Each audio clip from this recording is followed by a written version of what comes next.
Beginning in 1620, England's economy faced some hard times. In 1625, Charles I became king and began to raise taxes. He also began to crack down on church dissenters, particularly Puritans. This led to the Great Migration. Over 80,000 people left England, and half of those headed to the New World. In 1630, a fleet of ships left for Massachusetts, hoping to find religious freedom. They settled in and around the area of Salem, in what's now Massachusetts. Led by Governor John Winthrop, the Puritans arrived well prepared to begin a new colony. While still on board their ship, John Winthrop gave a speech outlining the Puritans' goals. He said they must be like a city upon a hill, a model community for others to look up to.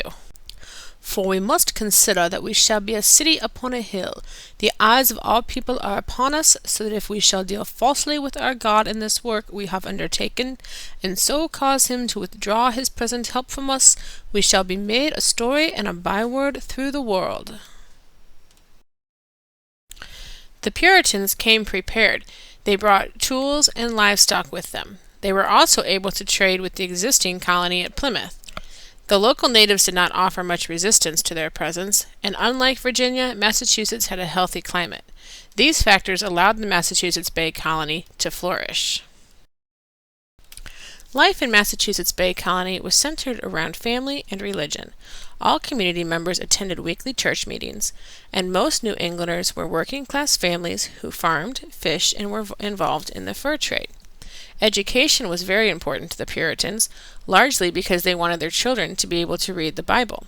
Massachusetts Bay Colony had some of the first laws to require schooling, and in 1636 Harvard College was founded.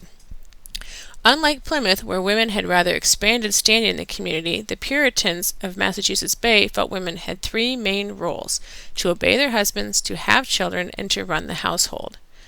While men had all of the legal standing in Massachusetts Bay, it was only the church members who were male that were able to have a vote in the government.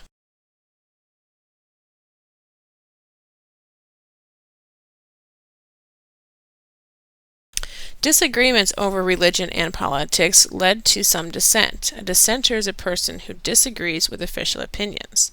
For example, in 1636, Thomas Hooker led a group of followers to start a new colony called Connecticut. Here, all men could vote whether they were church members or not. Roger Williams was another who separated from the church over religious ideas, and in 1644 formed his own colony, Rhode Island.